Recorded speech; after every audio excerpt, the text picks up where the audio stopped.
Assalamualaikum warahmatullahi wabarakatuh. Perkenalkan, nama saya Muhammad Zikri Mahbub.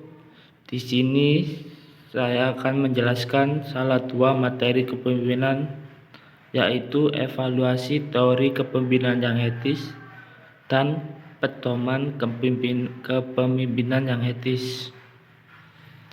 Nah, teman-teman mungkin bertanya, apa sih itu teori evaluasi kepemimpinan yang etis dan pedoman kepemimpinan yang etis?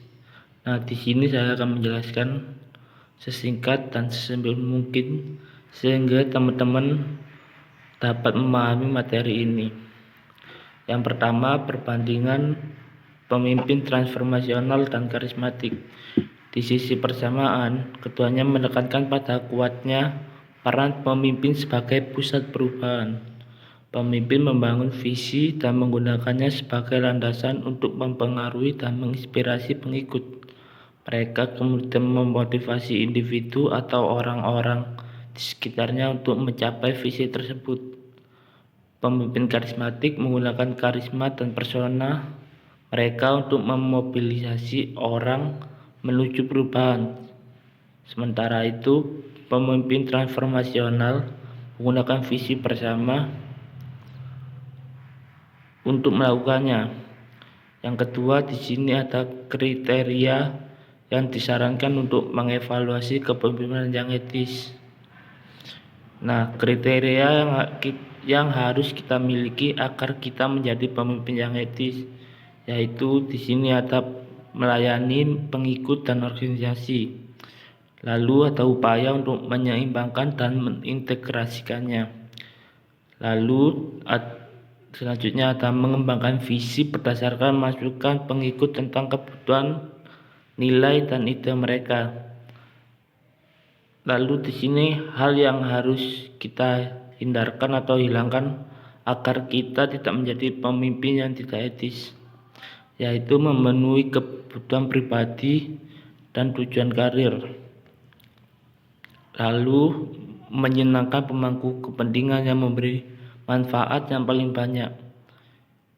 Lalu di sini ada berusaha menjual visi pribadi sebagai satu-satunya cara agar organisasi berhasil.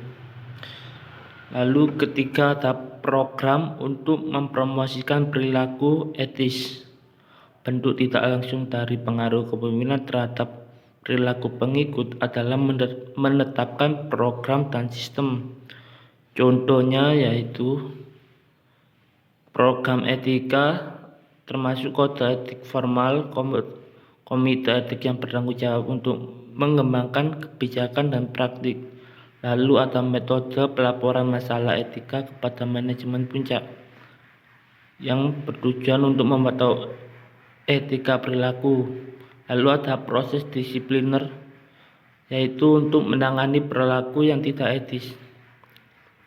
Lalu yang terakhir ada nilai budaya, hukum, dan standar profesional.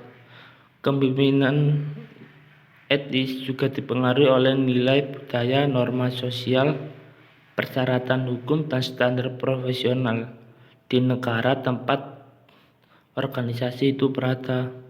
Lebih sulit untuk mencegah perilaku tidak etis dalam negara di mana suap, sogokan, diskriminasi gender, agama, etnis, pekerjaan, penyalahgunaan, kondisi kerja yang berbahaya, produk yang tidak aman, iklan yang menipu, dan pelecehan seksual. Sebelum saya menutup video ini, saya ingin menyampaikan sebagai pemimpin sudah seharusnya kita memberikan contoh yang baik bagi pengikut kita, sehingga kebaikan itu akan tersebar semakin luas. Dan semoga materi kepemimpinan ini bermanfaat, karena kelak kita akan menjadi pemimpin di keluarga atau mungkin di perusahaan kita sendiri. Sekian dari saya. Waalaikumsalam warahmatullahi wabarakatuh.